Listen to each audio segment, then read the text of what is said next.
Hey, yo, Shalom. All praises to the Most High, Yehovah, Yehoshua. It's the sounds from YYBY.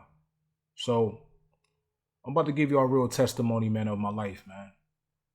You know what I'm saying? I wasn't really big on people knowing my business. I never let the left hand know what my right hand was doing. You know, because a lot of people, they take advantage of things and they abuse things and they look at it in a different perspective and they throw it in your face. But now I'm at a point as a grown man, like I don't really give a flying F because I'm on a different page now. I'm not the person who I used to be. I'm not. I'm saying I'm none of that. You feel me? So I look at things in a different perspective. The Most High showed me a lot of things, and He woke me up. So now it's about what I'm gonna do right now. So what I'm about to do, I'm about to just spill the beans. I'm about to tell you my whole life, why I end up in the truth, how I end up in the truth, and I'm gonna start from when I was young. So I'm gonna just tell you all my different experiences as far as anything that I can remember. So as a young kid, as a young boy living in the country, in the South, you know what I'm saying? Because I was raised in the South, and I was raised, in the South, the country, Atlanta and Philadelphia. So those my main homes, but I lived a lot of places. But so I was, a lot of my family they from, Miami, Opelika, South Georgia, and Florida. Not Florida, in Philadelphia, heavy in Philadelphia. So these the place that everybody know me. You feel me? So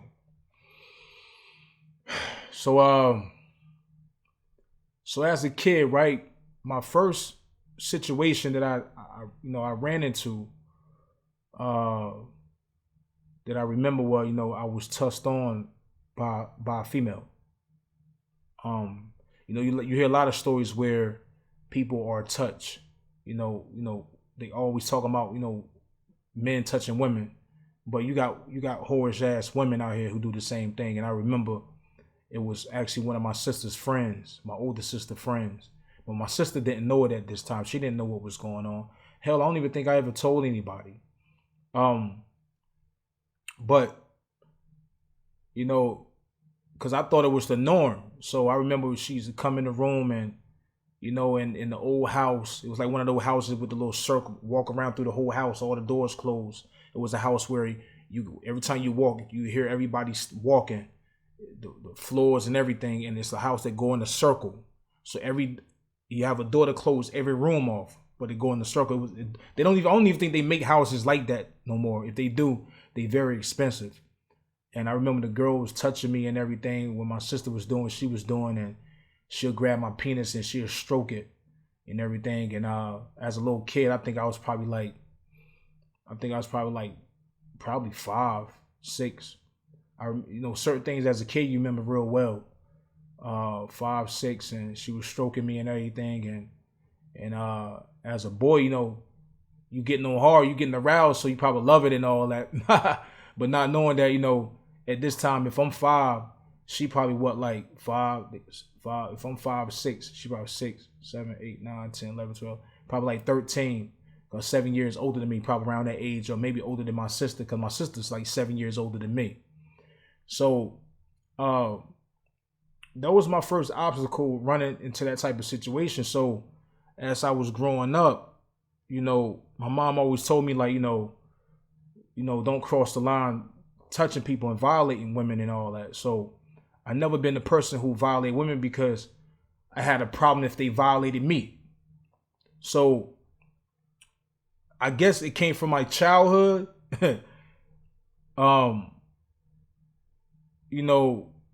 As me being a kid. So now I'm in the bars, the clubs, and I'm fly with my friends, and girls will come up to me and they dance, and women, they feel that, a lot of these women think they could just violate men because men be okay with it. But when you cross the line with them, they have an issue with it, So it be sometimes women where they'll cross the line where, they'll grab my crotch and then I snap on them, and they looking at me like it's not the norm, like it's like I'm tripping or I'm crazy or something. Like, this shit really happened. When I say this happened so many times, man, So many times where I might, man, my friends, we fly and everything. We come in the middle of the floor. We dancing and everything. We moving around.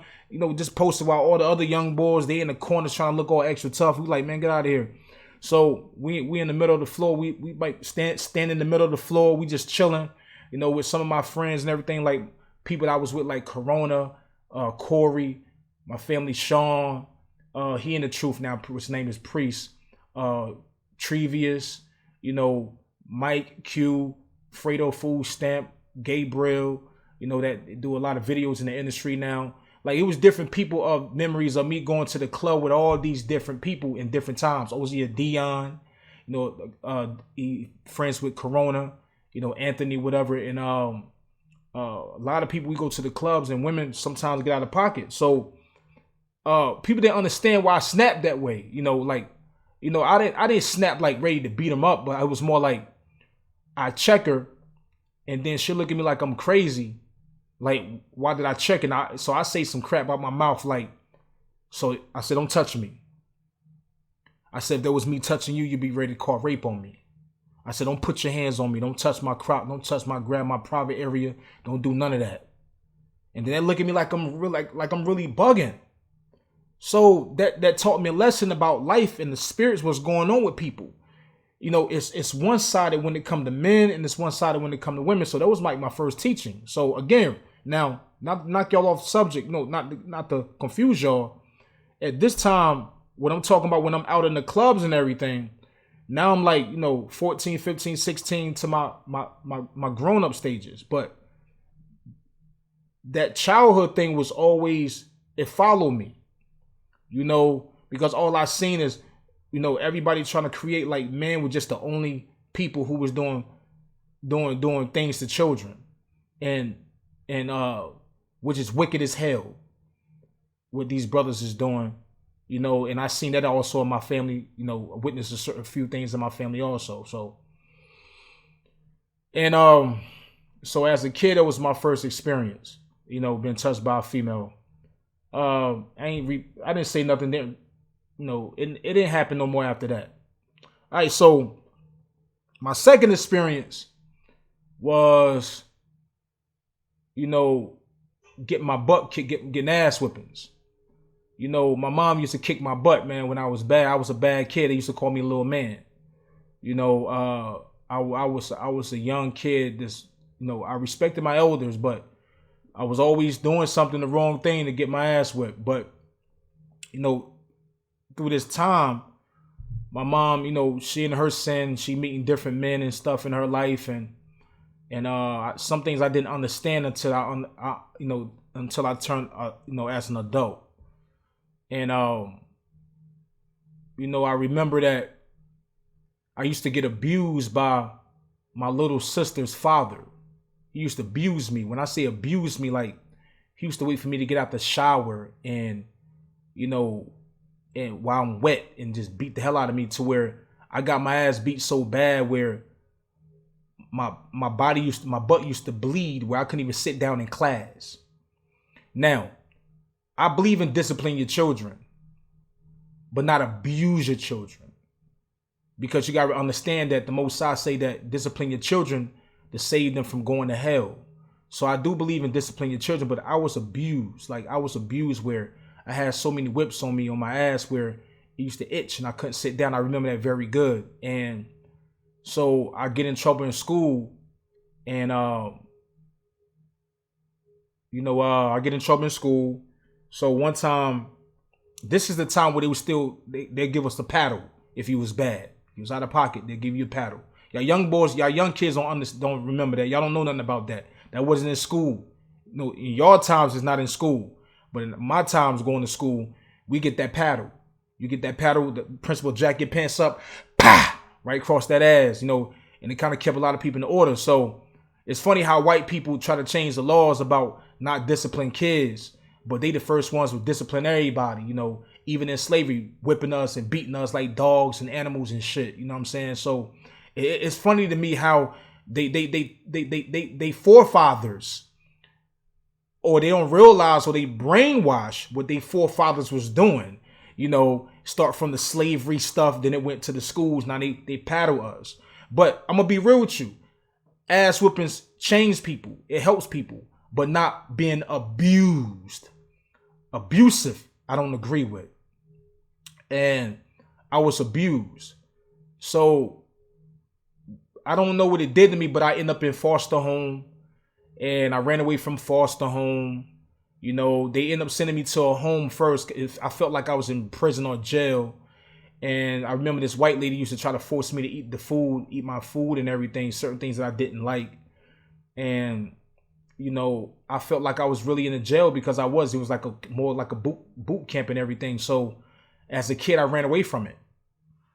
I actually escaped from it. And, like, this is all core truth. I'm not gonna sugarcoat nothing with y'all. I'm gonna give y'all the real ish. Some situations gonna get worse as I was growing up in life.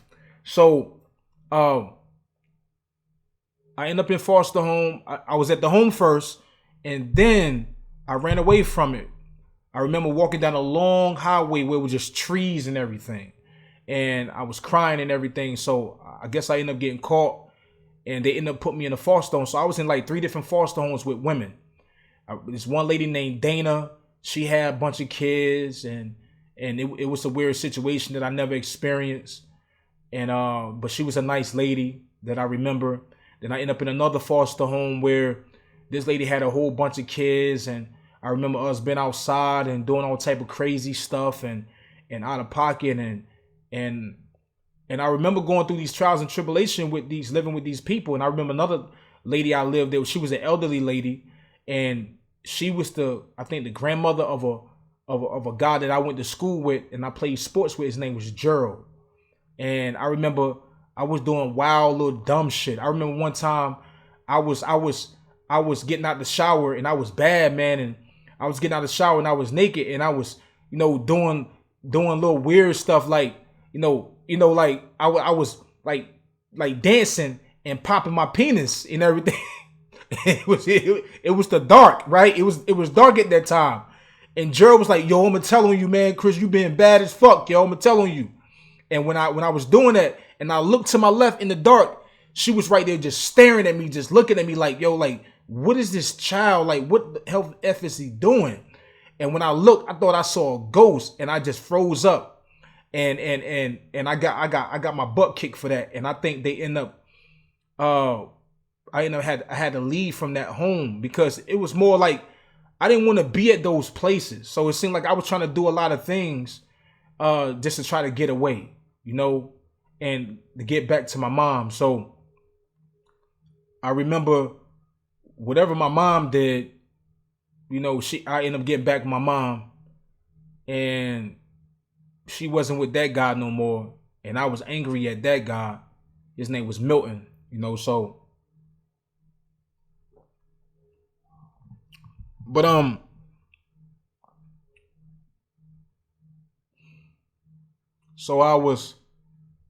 remember those situations. I was going through that. I was just angry a lot. I remember they was trying to give me Ritalin, you know, they were trying to give me drugs to make me feel happy and stuff. I remember trying the drug. That's the reason why I ran away from the place. Cause as a kid, I'm like, I'm not taking this crap.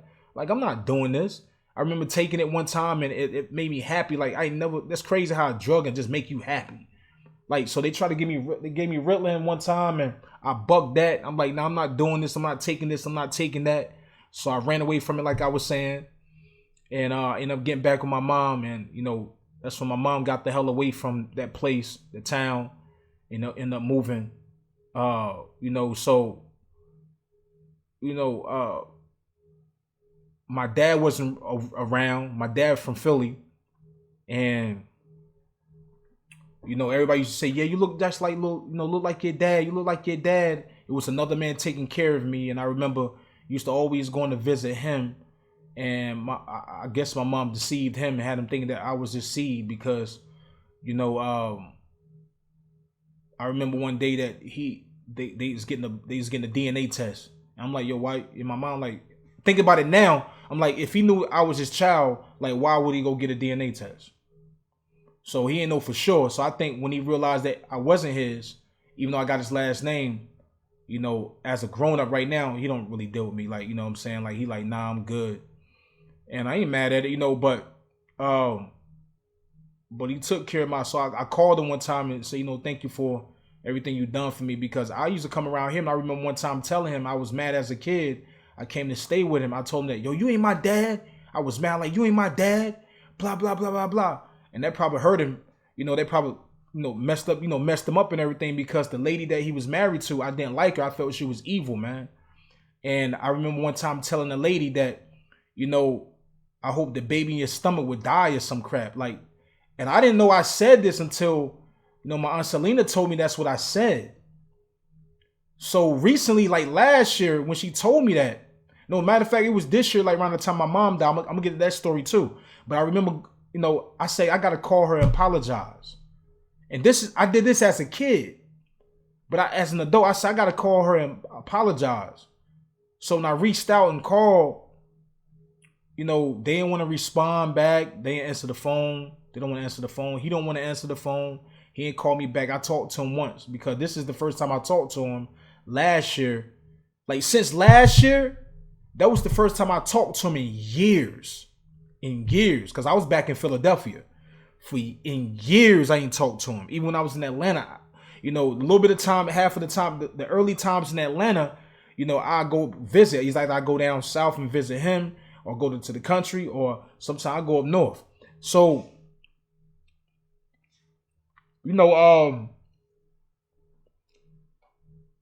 so I had his last name. My father wasn't really around. So I was going through those tribulations and everything as a kid. And my mom had to do as a parent, because as an adult, I get it. I get what parents have to do what they got to do.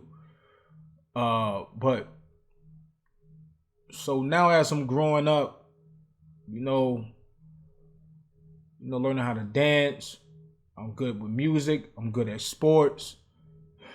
I go to bigger city. It's peer pressure, because now it's just me and my little sister now. My older sister, she moved out.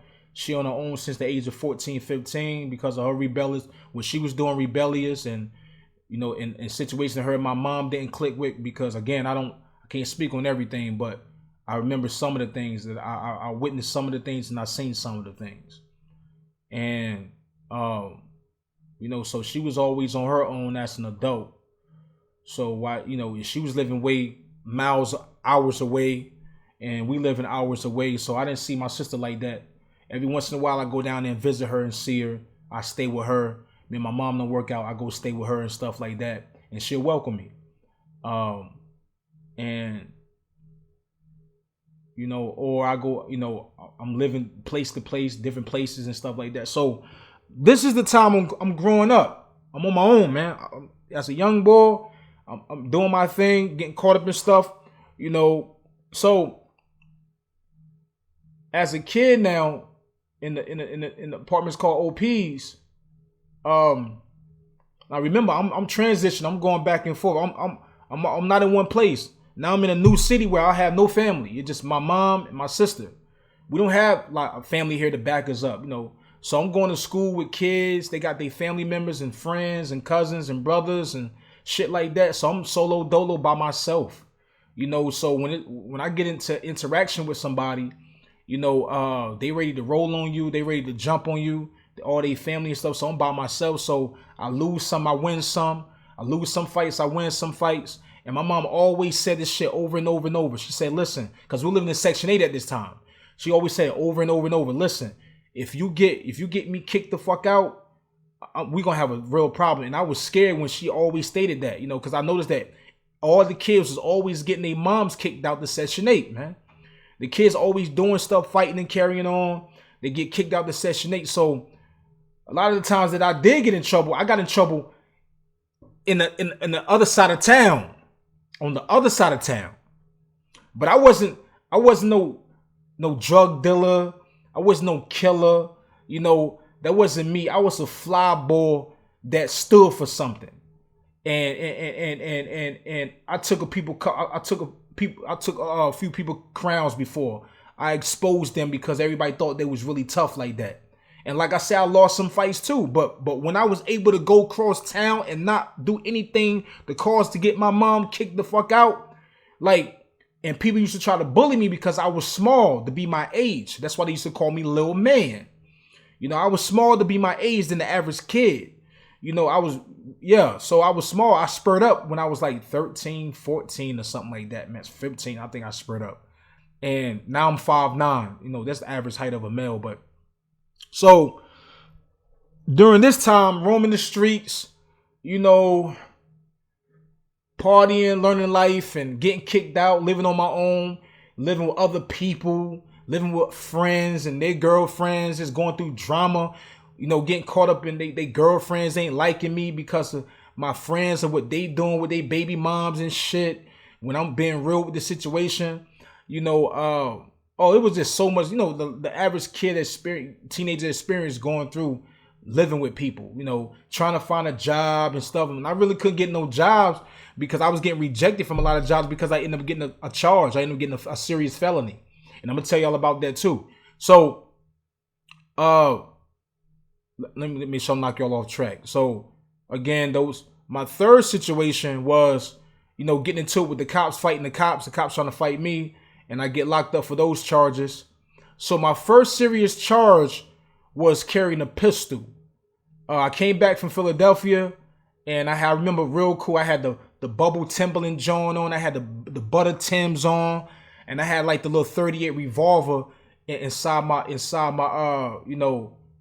of my no, matter of fact, let me rewind it back. Again, like, remember I was telling y'all that I was being bullied, you know, as a young boy. Everybody try to roll on me in the neighborhoods and stuff, and they always got their family, so, you know, that's what everybody do, unfair shit. And I lost some, I won some. Some fights I lost, some fights I won. But as an adult, I ain't lose nothing. You know, cause after I learned everything as a young boy, I didn't play no games with nobody. I wasn't doing no talking. I wasn't doing no back and forth. I stood for something. I fought back. I was cool, collective.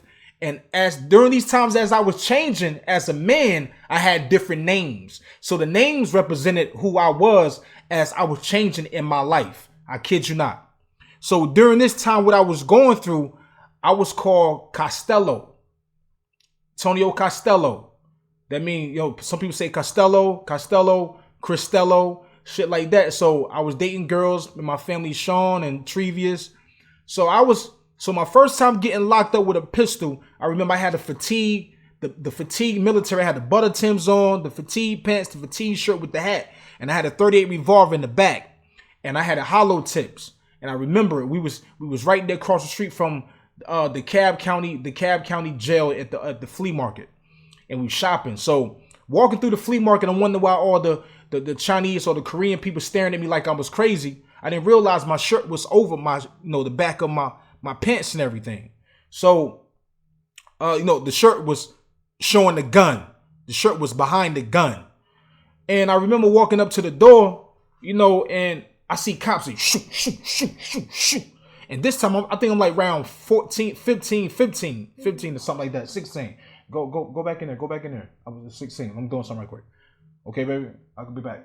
So I was 16. So 16 years old. Y'all good? Y'all can chill out for a second. So at the age of 16, excuse me for that. You know, that's my daughter, y'all. You know, she had her sleepy clothes on. So, but anyway, at the age of 16. You know, they came, and they locked me up. When they locked me up, it was a juvenile charge. And my mom said, yo, let him stay in there. I stayed in there for a week. I thought my life was over with, man. I thought I was never getting out. My first time ever getting booked. First time ever going to jail. And I had a 38 revolver with hollow tips, man. Do you understand the time they probably wanted to give me? And maybe because of my mom and the type of mentality she had, they was like, oh, this kid, okay, he got a parent that got some sense. He from the hood, but he not one of those dumb little kids, you know. So I don't know, I'm guessing. Because I supposed to got some time, you know, for months for that. And I was in there for about a week or something in a probation. Boom, boom, boom, boom. All right, let's keep it going. The second time I ended up getting I got a gun charge when I came back from Philadelphia because I was going through the stuff in Philadelphia. And I moved back to Atlanta. And this is the time. This is the time before I really met my family, my cousins, them, and everything in Philadelphia. So I came back to Atlanta, and I was fly. I had the butter Tim jacket on, and the butter Tims on again, and I had like the 38 inside my vest because again, people used to try to bully me. I wasn't drama. I didn't start nothing. I wasn't the type of person with disrespect for the women. I wasn't disrespect for the people. I was like, I'm not letting you disrespect me. Period. And I mean, one time a situation happened in the underground Atlanta, and I told the young boy, man, I'll pop him in his wig. And I was out of pocket for that. I was out of pocket. I was in my wickedness, man. And so before I knew it, he told the cops on me. He was talking all tough, but threatening me and everything. When I threatened him and showed him the pistol, like I kind of like brung it out like this a little bit. He called the cops on me, and I was going up the escalator. The cops like, hey, you! Boom, I took off. Everybody, all my friends, we were just all hanging around trying to talk to women and everything. So the whole time they see me running. I'm cutting through the joints like a movie. I'm cutting through up the escalators, boom, cross the street, boom, go behind the building, boom, make the right, boom, get the pistol. I tossed it. I'm trying to toss it 100 yards. I couldn't. My arm wasn't like that, but I tried to toss it 100 yards. If it's a certain distance, they can't put it on you. So I tossed it. And the cop all of them just came from everywhere. Vroom, vroom, vroom, vroom, vroom, surrounded me and stopped. And the cops, man, they found the gun somewhere else. And I'm like, that's not my gun. And the cop boy was like, shut the fuck up. It was always a brother cop. He talked to me as if he hated me. Like he had a vendetta with me. As if like I did something to his life. This show you how wicked certain cops was. And then on top of that, the Melanin brothers, they were just as worse, man. Like he hated me. Like I never met this cop because again, I'm in downtown in the city area. Like the city area where all the stores at everything, like the shopping stuff and buildings and all that. Down there getting caught with the pistol. So they're trying to give me 10 years. I ended up doing a year. I did like 3 months in the county jail. I did a year in prison. I did a year and a half overall. And I did a year and a half overall. So it was like 3 months and the rest of it in county jail. And no. The few months in county jail and the rest of it in prison. So it was like a year and a half. Altogether it was a year and a half. So I got out. They put me on, it was the First Offender Act. That's all the time I needed. You know what I'm saying? And that's the time. That's all the time I needed. So I was on probation for a long time and paying fines, doing all that type of crazy stuff. And I was trying to work. Jobs were still rejecting me. And these wicked probation officers set me up, man, because believe me what I was telling you, I was making payments of my probation.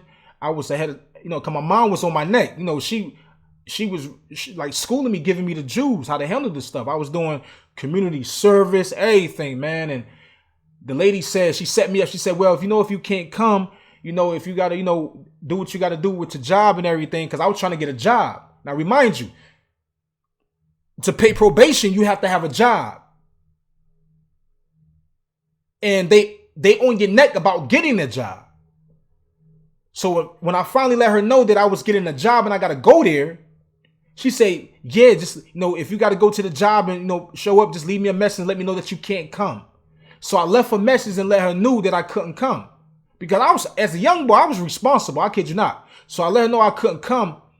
She set me up and threw that on me and say, oh, you got to turn yourself in. So they was ready to lock me up. They was ready to lock me up. I know the wicked probation officer. And she said, turn myself in.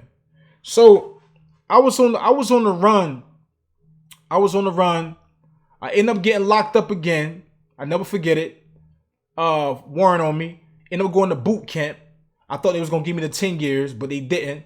It was the First Offender. So I ended up doing boot camp like 6 months. And I got out that joint, and then I'm on probation again. I'm on probation with the same daggone lady, man. The same daggone wicked lady, I kid you not. But it was at a different location now. Different location, I kid you not. It's like the devil is working. They did this on purpose. And remember, all this time as a kid, I always believed in the Most High. I always believed in him. I always read the Bible. But I wasn't in the truth, and I didn't know all the truth. But I knew certain things wasn't right. That's why I stopped going to church, because it didn't add up what the word was saying compared to what the preachers was talking about. Okay? So keep that in mind, people. So All this time, I always believed in the Most High. When I was doing good, when I was doing bad. When I went to jail, I always believed in the Most High. When I came out, I always believed in the Most High. I was a hypocrite just like everybody else that always talk about, yeah, they believe in God and Jesus, blah, blah, blah, blah. He my Lord and Savior, but we ain't doing no walking. So keep that in mind. I was a big-ass hypocrite, but I always believed in the Most High. You couldn't tell me nothing not to believe in the Most High. Hell, if I dated a woman and she told me that she didn't believe in God, I would cut her off. But I was just a lost sheep. The Most High knew that. All right, so keep that in mind. So now I'm going to the probation. I'm showing up. Same process with the probation officer. Blah blah blah blah blah. She set me up again. She set me up. This lady did the same crap, but not the same exact situation. But what she did is said that I didn't have to come that day, right? Because of the location that they're putting together. The location was a new location, so they wasn't all, everything wasn't ready yet. So I didn't show up that day. She used that against me and violated me. So I called. I said, yo, listen, and I tried to talk to anybody over her that was pushing me away. So I finally got on the phone with her. I talked to her, and I'm like, you violated me. Why would you do that? She said, well, sir, Mr. Holland, you're gonna have to turn yourself in. So I was so pissed off and so heated. I told her to kiss my ass and suck my D, man. I said, you wicked bastard. Like, I'm not turning myself. I said, y'all gonna have to find me. Y'all gonna have to catch me. Hell you talking about? So I'm on the run. I'm on the run for 4 years. Living life, going on the run. Right? So I end up being blessed with a felony on my record, getting a security job at a bank. I was doing security at different locations. Me and my cousins, all of us doing, we were trying to do what we had to do because at this age, I didn't have no kids. These dudes had kids. They had like 3-4 kids already at the age of 20 something, man. So I ended up getting a security job through one of my, my family tree, baby mom's mother. She blessed me with that job. Big up to you. And I worked that job. I was consistent. I worked there many places. I got kicked off. I got kicked out of some hotels working there because, I was doing things, messing with women and stuff and get caught up in the hotel. I kid you not, I was out of pocket. But most of the time I was more responsible. So he still liked my work ethic and still gave me a chance. So, but eventually I stopped working with him. And then I ended up back working with him again a few years later. So at this whole time I had a warrant on me, right? I'm working at the bank doing security with a warrant on me. So I was on break. Some guy come in, try to rob the bank with a note, with a letter. I'm trying to do all this stuff fast as possible, man. So he tried to rob the bank with a letter, and I'm in the back chilling. So the feds come, and the first thing they do, take everybody's information. I ain't thinking about it. I come back to work the next day, walking in like everything cool. I ain't thinking about it. And they all come in, they surround me. Once I walked in, they all surrounded me. They locked me up. I say, yeah, I'm done. I'm about to do 10 years. They about to throw the whole 10 years in my face and everything, man. I'm about to do the 10 years because, dude, going through what I was going through, I violated twice. I got booked. The time I got booked, one of my friends, Corona, he was working in the county jail in DeKalb County as one of the guards. So when I got there, he was laughing like, yo, bro, you got locked up, and he a boy from Brooklyn, family from the islands and everything. So he had to do what he had to do as a man. But at the same time, he wasn't no sucker though. And so he helped me out while I was in there because I had to get transferred to another county jail, which is Wright Street, right? And when I got to Wright Street, I said, yeah, I'm done. I'm in the cells. The ladies end up writing a letter to the judge. All bless these ladies, man. To this day, I love these ladies, man, and I hope I can run into them and see them again. I talked to them a few times after I got out because around this time, this was in 2000. Oh, don't get me lying, man. Maybe 2003? Maybe 2003? So uh, they wrote a letter, ended up going to court, and the judge was like, "So you telling me all this time that these ladies wrote a letter saying that they the type of person you are as a man, because I was a fly boy, I always carried myself a certain way, and they said, the whole time you was booked, the whole time you had a warrant on you, you telling me that you didn't get locked. Matter of fact, 9/11 happened. This is a little bit after 2011. Yep, sure was 2011. I remember because I was working at the bank and a location, and before that, when 9/11 happened, then I ended up going to the other location. So 2011, 12. Yep, 12, 13, 14, 15, 17. Was it? 9/11 was it 2011? 11, 12, 13, 14, 15, 16, 21, 22. I think it was 9/11, man. Let me make sure I know what I'm talking about, man, 'cause I got my paper. Because 9/11 was September 2011, right? And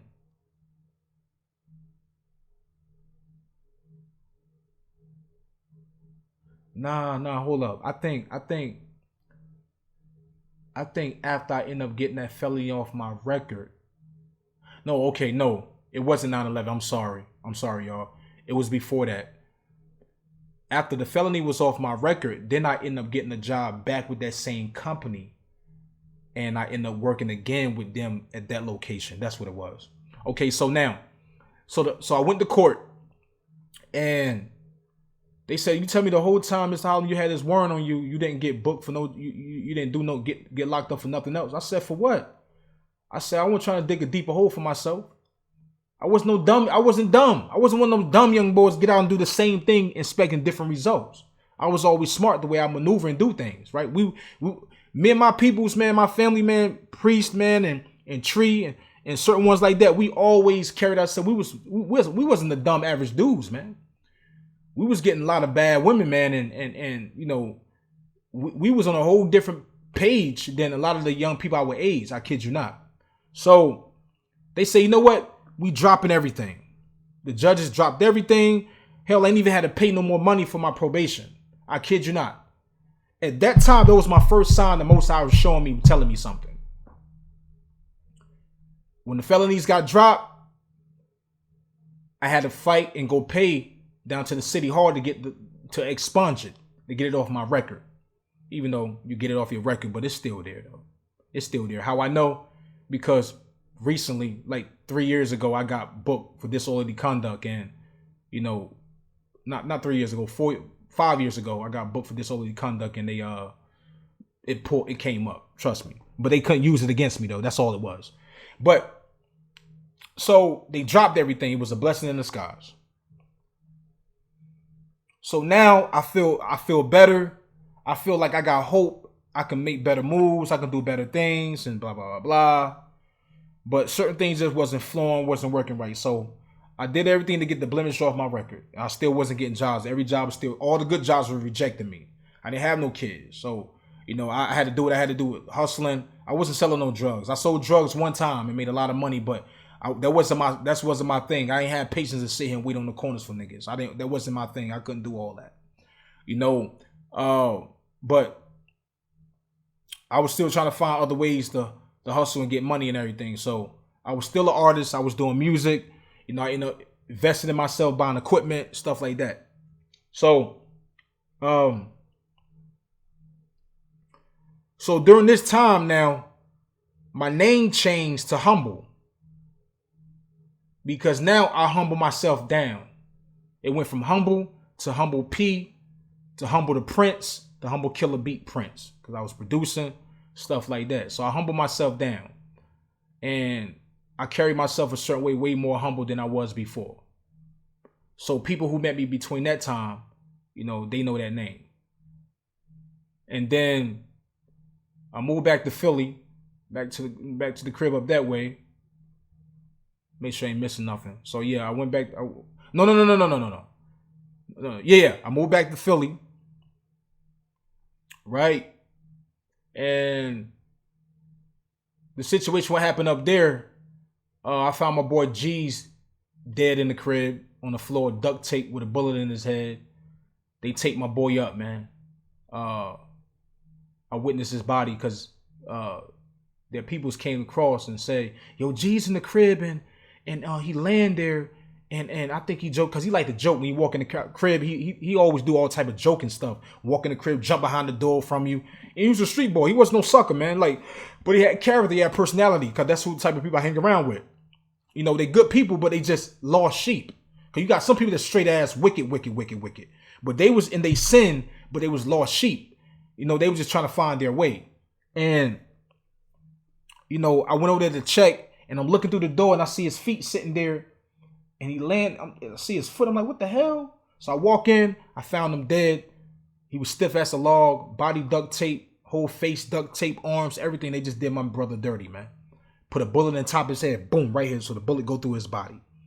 So there was another situation where it kind of messed my head up. So things wasn't working right at that time in Philly. I ain't have no kids. I left. I said, I'm out. Went back down south, and that's when I get into the gun brawl situation where I end up getting shot in the leg. We was DJing at the park and everything, and some dudes in the neighborhood was hating, trying to claim their neighborhood because they mad at we at the park, you know. So I don't want to get into the whole story of that, but you know, they wanted to try to roll on me and everything, and I was drinking a little Henny. I was in my bag, and I was ready to rumble. So I went up on the hill, got my peoples like, "What's up?" You know, I'm ready to rumble. I'm ready to beat all y'all up. Let's get in the circle. I fight y'all one-on-one. What's up? That's what we gonna do. We gonna shoot the 5, 10, whatever you want to call it. This is what we about to do. They didn't want to do none of that. And at this time, you know, my brother, baby moms was there, and I was here to see her, you know, his daughter, because I haven't seen her since she was a little baby. So as I'm, you know, they punked out. They didn't want to rumble. They didn't want to fight. So I walking up to the car. Before you know, they start shooting at me. I went a different way. They start shooting at me and stuff like that. Went to gun brawl. That situation happened. I ended up getting shot in the leg. Boom. You know, went up the hill. Everybody started scattering. Nobody didn't know where I was at. And I end up on a porch at a person's crib, telling them to call the ambulance. The pressure of the blood. So I end up tossing the gun behind the back of the fence. And they didn't want to come to the door because they thought I was a stranger. And I sat on the porch just bleeding like crazy. And they came out eventually to hold my blood. A lady came out holding my blood, you know, and everything, pressure my blood and everything. It was a white lady. It was an Edomite. And the funny thing about that situation, that the whole time she was flirting with me, she was like, even when the ambulance came, they said, y'all never seen a person like you who got shot in the leg or got shot and was cool like you were. And this is the first time I ever got shot. In my mind, I'm thinking like, yeah, because the bullet ain't in my ass. You know, like the bullet's still not in me. What you talking about? It came from the back and went throughout the front. Boom. You know, because I was running up the hill. Boom. You know what I'm saying? Came through the leg. I fell down, scrubbed my hand up and everything. And then I, you know, try to get away. So, bunch of suckers and cowards, man. You know, a bunch of suckers and cowards. And the funny thing about it, you know, I was so angry at that time that I actually had a drop. I could have had a drop on those same people because I remember one of the girls who was around them dudes. And I used to see her a lot. So I had a drop on them. They don't know that, but I had a drop on them easily, like literally. But again, I was no wicked brother. I just was no sucker.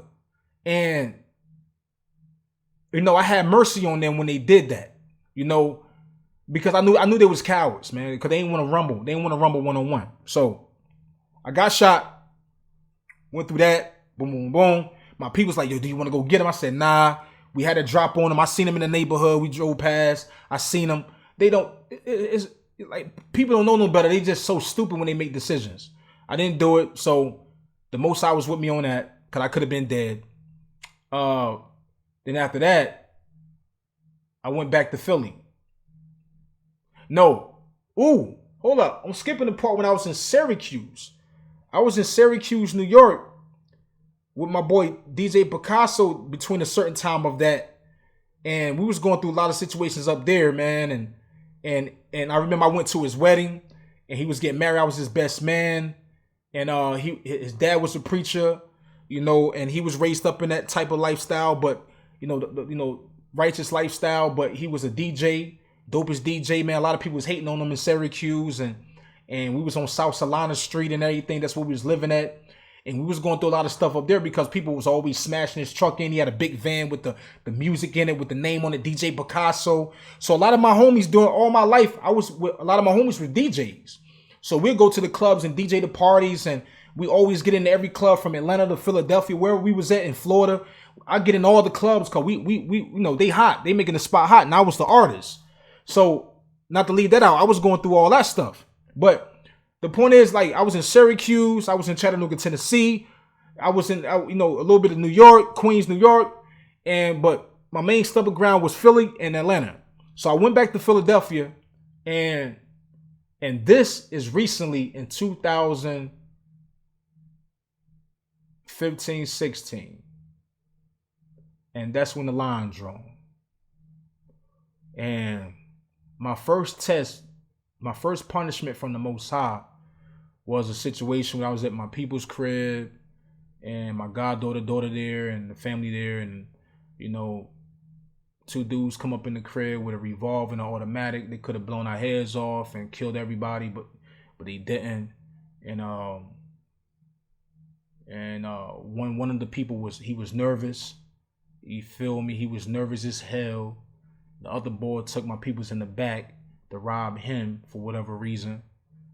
And the wife shot out the back door real quick, and I was there on one knee because I was like, yo, listen, man, don't shoot the kids, man. Don't shoot the kid. Like, I'm not. But I could tell he was scared though. But I was so angry inside, right? So when she ran out, shot out the back door, he tried to chase after her. So I got up and I caught him in the alleyway. I was trying to take his wig off. I was trying to, cause I ain't had no weapon. I was trying to take his wig off. And between that time, the building was long. They were stuck together, all together. So to go around the front, you had to go all the way around. So the time I'm rumbling with him, trying to take his wig off, pa, pa, pa, pa, pa. I didn't know what was going on, So, not to get deep in that situation though, but yeah. So when that situation happened, we was all good. My peoples got the people out the crib. I was in the front trying to get a pistol. Everybody so-called love everybody on the block, but they ain't show no love on the block for my people, so they ain't want to pass no pistol, stuff like that. And that was a crazy situation where I was so heated where I was like, yo, I want to find these people, man. So it really messed up my mind. So during this time, I had my kid. I had my daughter at this time, right? So during this time I had my daughter, I was in an angry mode. I was in a scared, angry mode. Now during this time, I'm still called humble, right? I'm called humble. See, a lot of people didn't know how I was before they knew I was humble. See, at the humble stage, cool, humble, fly ball, chill, carry yourself in a certain manner, boom, that's it. And people sleep on that. They fools, they sleep on that, but they had no idea. So, so we go through that situation. I'm going through a phase now because I'm like, yo, we all could have been dead. My daughter could have been dead. My goddaughter could have been dead. The family could have been dead. Wife could have been dead. His wife could have been dead. Everybody, man. And I was really angry. And people was like, nah, we ain't gonna do nothing with that because I don't know who these people were. I don't know who these people were. I'm just in the situation. So I'm heated about me being in the situation. But so during this time, I'm in that mode. My mind is angry. So I get a call that my daughter got burnt. I'm not just going to try to get in these situations to try to make people look bad. I just want to tell my story, how I was feeling and what I was going through at this time. So I get a call from the grandmom that my daughter got burned. And, you know, it was a situation with that where I got off from work. I took my daughter, to the doctor. But little do they know that the people who allow my daughter to get burned, they don't understand that I was going to kill them. I was going to fucking kill them. That's how angry I was. They don't understand the process, what I was about to do. Nobody don't understand that part, man. So a lot of people should be glad that I'm gone. They should be glad that I'm not in Philadelphia. Because at that time, I'm cool now.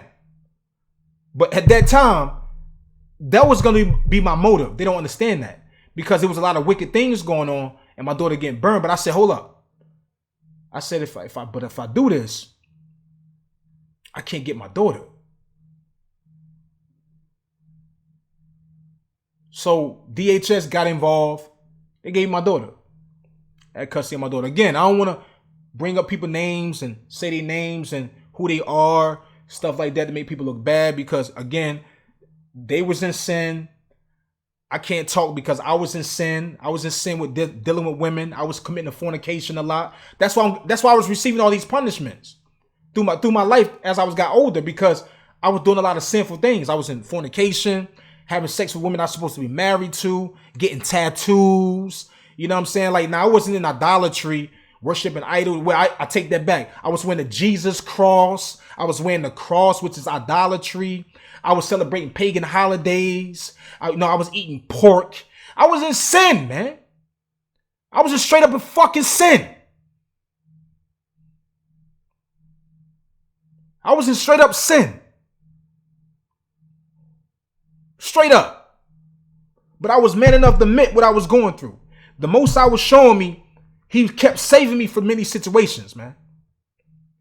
He was saving me from many situations. He said, if I don't get myself together, it's a wrap. And I forgot a story to tell y'all. I got in a car wreck years ago before that, where I was in the back seat with no seatbelt on. And the baby was in the middle of the seat, didn't have no seatbelt on.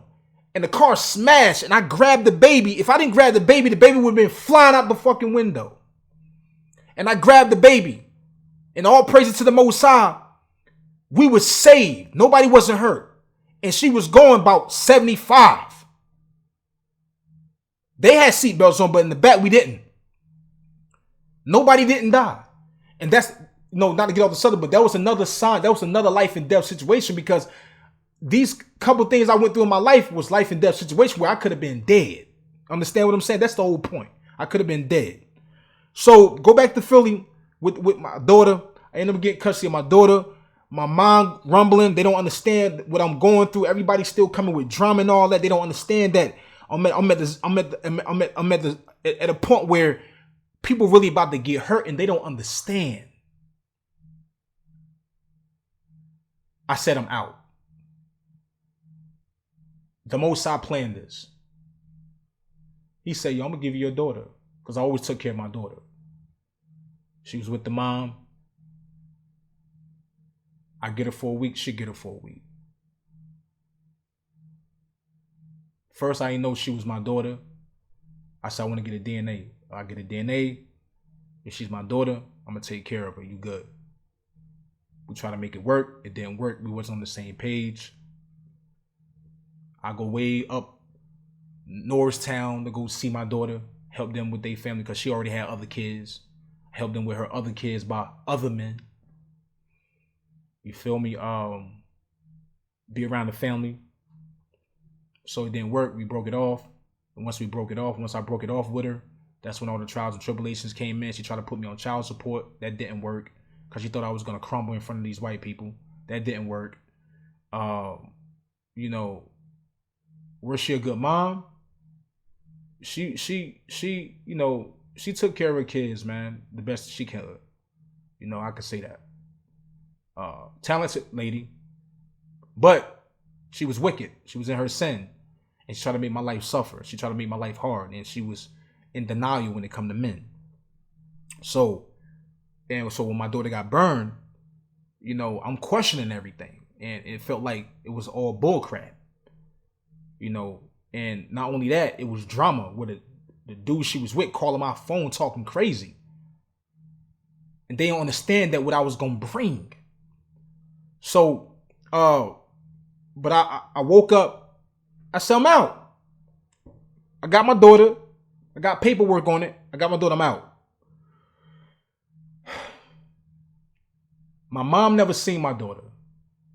When I went back to Atlanta, the first time my mom ever seen my daughter. This is my first child. Everybody else got kids. Both of my sisters, my youngest sister, my older sister, they all got kids, about 4 kids or something like that. They all had kids before me. And my mom seen my daughter for the first time. So my mind is different. See, people don't understand that my mind is different because I was going through a lot of stuff. And so I ended up getting a job at the airport. Blessings. I ended up getting a gig at the airport, chilling, taking care of my daughter, taking her to school, paying for the babysitter, boom, boom, boom, boom.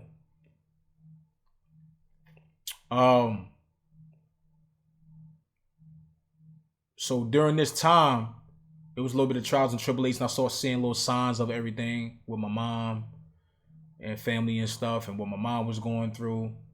I was falling out with people, stuff like that. So I already had plans. I didn't come to Atlanta to stay in Atlanta. I already had plans, what I was going to do. Ended up meeting my wife, and we ended up getting together, and we ended up moving to Arizona. That's where I'm at right now. So, but now peep this though.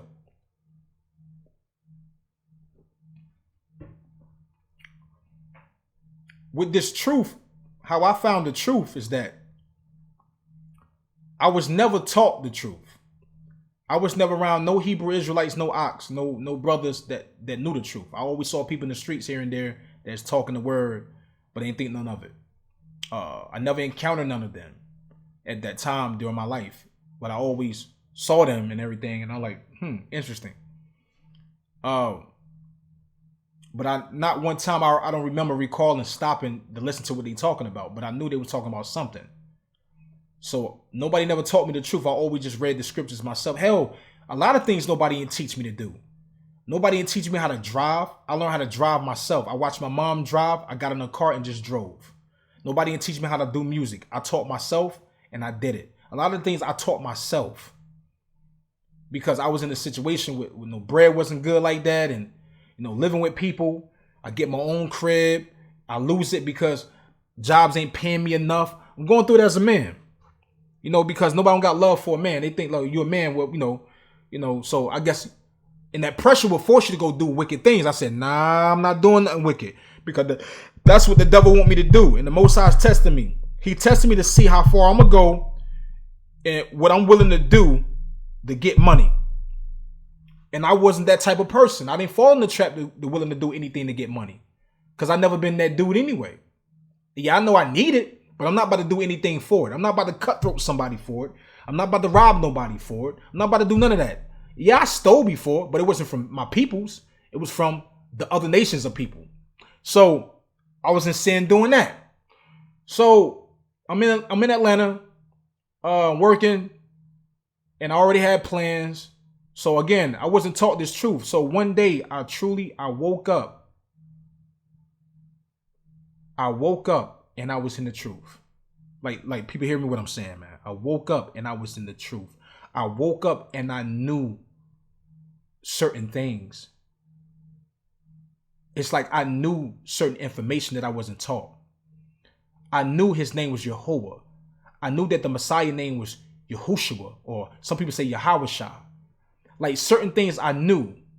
So when I knew, I started studying. And during this little time, me and Sean was seeing each other. I was going to his crib to see his family and everything. But I didn't even know that he knew about the truth. I didn't know that he was transgression over to that life either. Because we never talked about it. And I know him. He didn't know that I knew about it. The only time we start knowing that we knew about it is when I moved to Arizona in 2017. 16, 17, end of 17, something like that. And And that's when I really start walking the truth. And I start studying more. I start getting more information. He was like, yo, I'm in the truth. And he started walking it. He was teaching people. He was a priest. He had a lot of knowledge, and we get knowledge to this day from each other. And then on top of that, my cousin Ant, that I used to go to his house as a young boy doing the music with, he taught me he taught me a lot about the music business. And, you know, he was in and out of church. He's from Florida, the rough city of Florida in Opelika.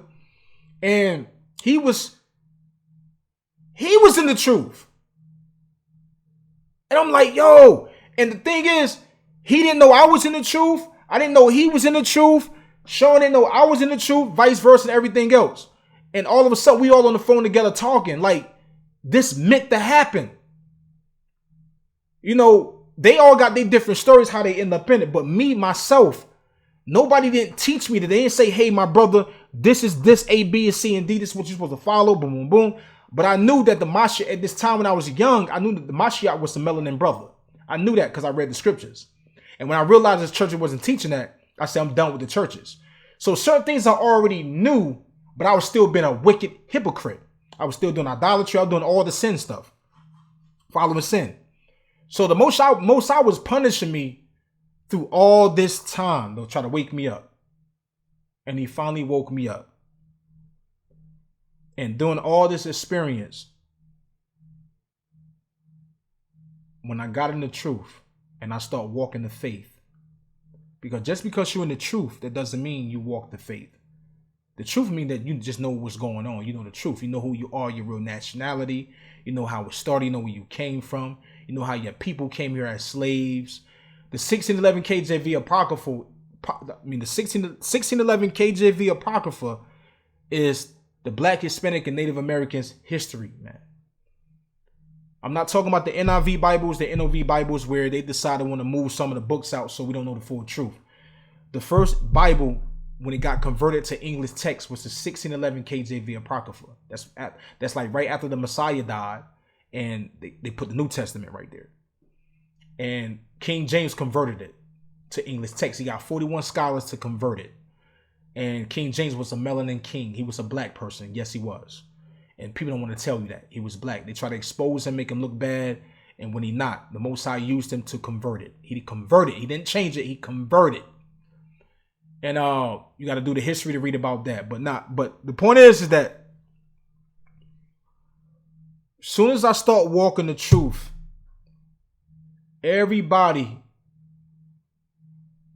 that I had a story with,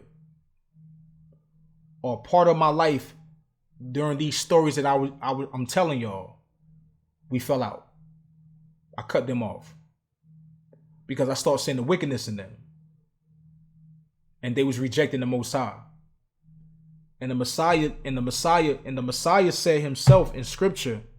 I'm gonna go to this, and when I read this, it woke me up and made me realize and recognize that when you start changing and you start walking the truth, the righteous path, you will fall out with a lot of people because they against the righteousness of everything. It don't matter how many people talk about they love God and Jesus. They still wicked. They hypocrites like I was. They not walking the truth, man. And I want to pull up this scripture. What is called? Let me remember what I called it. Okay, yeah. Hold on.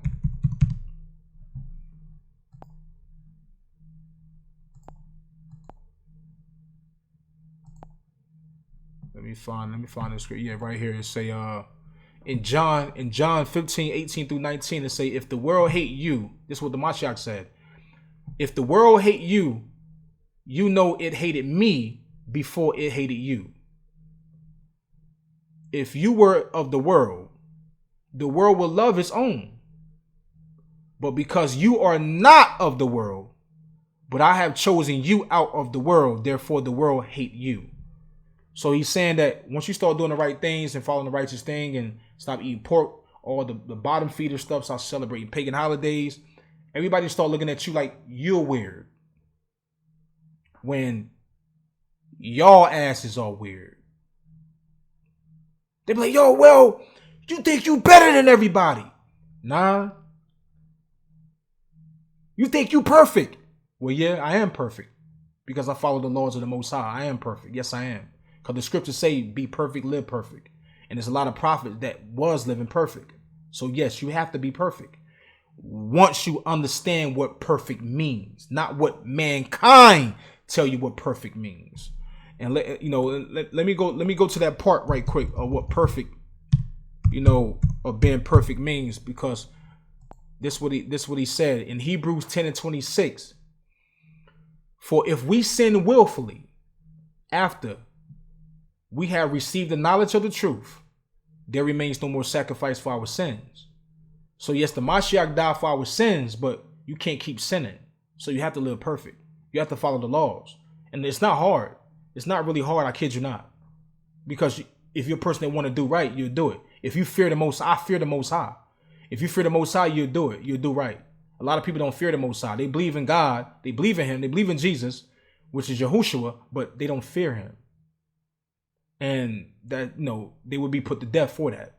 So when I start following the truth, that's when I start falling out with people. Yo, oh man, Humble following, he following that God stuff, that Hebrew Israelite stuff and all that.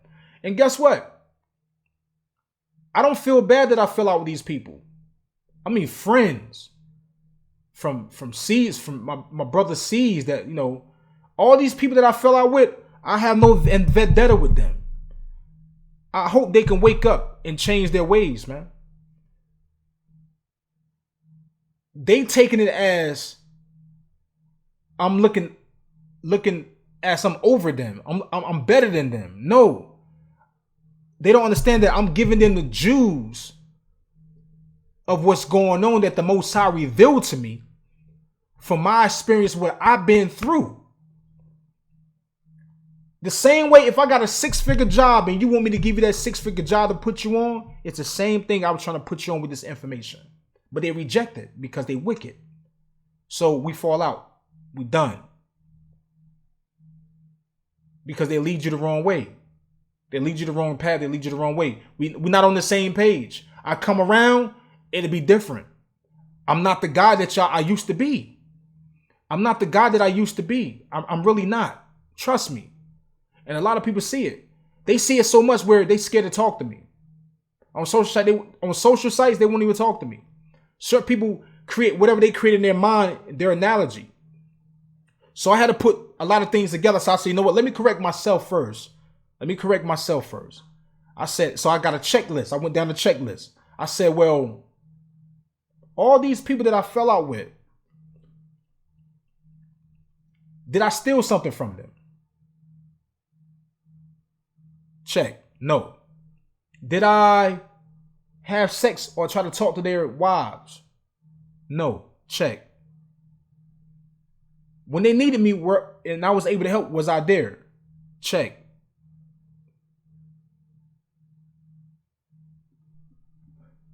Did I always reach out to them to come see them and check them out and check on them? Check. Was I cutthroat to them? No. Check. Did I ever put them in a situation to get robbed or anything like that, or any grimy, whatever, anything grimy? No. Check. Again, do I owe them money? No. Check. I don't owe nobody. Did I dog them out with other people? No. Check. So when I realized, once I went down the checklist and realized that it has to be that they jealous or they just wicked as hell. Because I realized I didn't do none of these things with them. I didn't do none of these things to them. So it made the scriptures, it proved what the Most High and the Messiah was already saying. The Most High, they proved their point. They will hate you when you change. People hate what they don't understand, man. So after that, when I separated myself from all these other wicked people, now my name is Yahshua, Yahuda, ben Yisrael. This is YYBY. Peace.